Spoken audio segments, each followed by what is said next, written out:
तो सतयुग को अगर देखा जाए, सतयुग के अंदर सूर्य वंश जिसको कहा, जहां पवित्र आत्माएं परम धाम से जब नीचे उतरती है तो कोई न कोई देवी या देवता का स्वरूप धारण कर लेती है। देव या देवता का स्वरूप, जहां 16 कला संपूर्ण, संपूर्ण निर्विकारी, सर्वगुण संपन्न, जहां मनुष्य के कर्म अकर्म होते हैं, वहां अकाले मृत्यु कभी नहीं होती है। पूरी आयुष्य भोग करके स्व इच्छा से शरीर छोड़ती थी, और पूरी आयुष्य भोगने के कारण स्वास्तिका में हमने देखा 5000 साल का चक्र हो तो हर युग एक समान है, यानी 1250 साल का हर युग है। और 1250 साल के हर युग के अंदर जहां आत्मा 16 कला संपूर्ण, इतनी शक्तिशाली, संपूर्ण निर्विकारी, मर्यादा पुरुषोत्तम, सर्वगुण संपन्न होती है और उसके कर्म इतने पावरफुल होते हैं, तो देवताओं को कहा गया अमर। अमर का मतलब ये नहीं कि मरते ही नहीं थे, जिसने भी इस संसार में जन्म लिया उसको शरीर छोड़ना निश्चित है, कायदा है। फिर देवताओं को अमर क्यों कहा गया?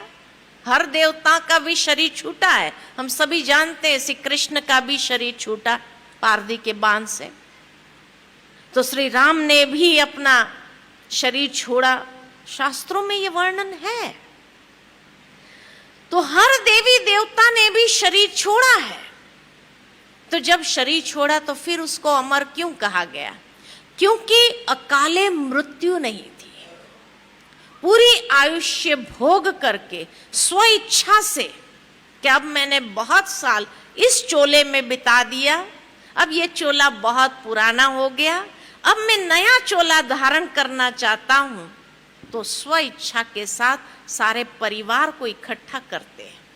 जिस तरह आज जन्मदिन मनाए जाते हैं और जन्मदिन मनाने के लिए सारे परिवार वाले इकट्ठे होते हैं, ठीक इसी तरह सतयुग के अंदर मृत्यु नाम का शब्द नहीं है।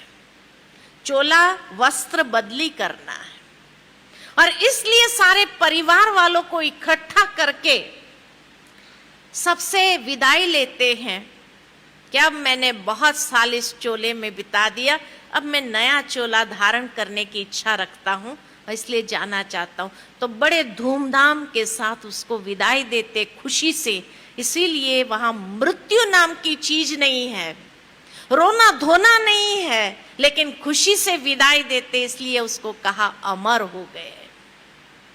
उसके कर्म इतने अच्छे, यादगार बनकर के पीछे छूट गए तो अमर हो गए। तो जहां मृत्यु भी एक महोत्सव होता है, यहां जन्मोत्सव होता है, वहां मृत्यु भी एक महोत्सव है। आज की दुनिया में लोगों को मृत्यु नाम से डर लगता है। क्यों डर लगता है? मृत्यु के नाम से डर लगता है, भयभीत होते हैं। क्यों? और जीना क्यों चाहते हैं? भाई दुख दर्द है, नया चोला धारण करो। क्यों नहीं धारण करना चाहते? मृत्यु से डर लगता है। क्यों?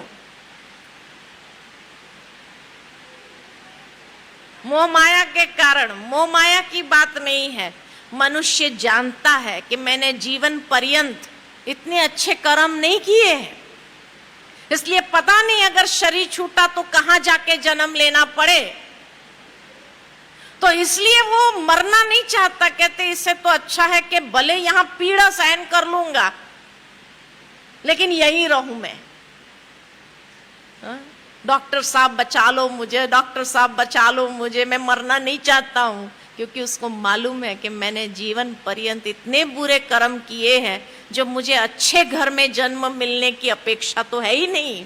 इसलिए पता नहीं किस गति को मैं प्राप्त करूंगा और वहां ये सुख सुविधा मुझे मिलेगी या नहीं मिलेगी, इसलिए कहते मैं मरना नहीं चाहता। तो मृत्यु का डर कर्मों के कारण है, मृत्यु का भय कर्मों के कारण है। सतयुग में किसी को मृत्यु का भय नहीं, मृत्यु नाम का शब्द नहीं है, क्योंकि हर एक के कर्म इतने श्रेष्ठ महान है, तो डरने की बात ही नहीं है। इसीलिए अमर हो गए, हर कर्म अमर हो गया, यादगार हो गया। जो आज भी देवी देवताओं के हम गाथा भागवत के रूप में सुनते हैं, यादगार कर्म लीलाओं के रूप में हम सुनते हैं, है ना। और इसीलिए सतयुग में राज्य करने वाले श्री लक्ष्मी और श्री नारायण, लेकिन श्री नारायण का जो बचपन का स्वरूप है, कभी उसका फोटो नहीं देखा आपने। उसका बचपन का स्वरूप कौन सा है? तो एक भजन याद आता है मुझे, आपने भी कई बार ये भजन गाया होगा कि श्री कृष्ण गोविंद हरे मुरारी, हे नाथ नारायण नम वासुदेव। श्री कृष्ण की पूरी जीवन कहानी उसमें बताई गई है एक ही लाइन में। बचपन में जिसको श्री कृष्ण कहा, थोड़ा बड़ा हुआ ग्वाल बाल बना तब उसको गोविंद कहा, जब रास लीला रचाई तो उसको हरे मुरारी कहा, और जब राजगद्दी पर बैठता है तो नाथ नारायण, वही वासुदेव है। ये वासुदेव की अलग अलग स्टेजेस है। तो अगर नाथ नारायण सतयुग में है, सत्य नारायण सूर्य नारायण सतयुग में, तो श्री कृष्ण कहाँ होना चाहिए? उसका बचपन तो वहीं होना चाहिए।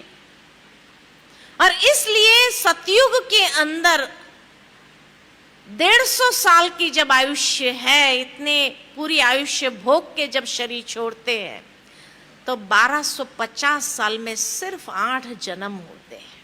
8 जन्म वो भरपूरता से जीवन जीते हैं, पूरा सुख भोग करके जीवन जीते हैं, कर्म श्रेष्ठ।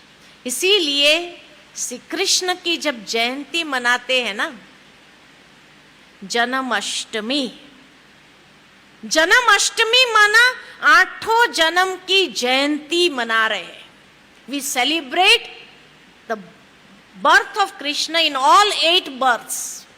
जन्माष्टमी 8 जन्म की जयंतियां मना रहे हैं, इसलिए बड़े धूमधाम से मनाते हैं, क्योंकि उसका 8 जन्म इतना श्रेष्ठ था। सतयुग के हर जन्म इतना महान था, तो 8 जन्म की जयंतियां मनाते हैं, जन्माष्टमी। और जैसे ही सतयुग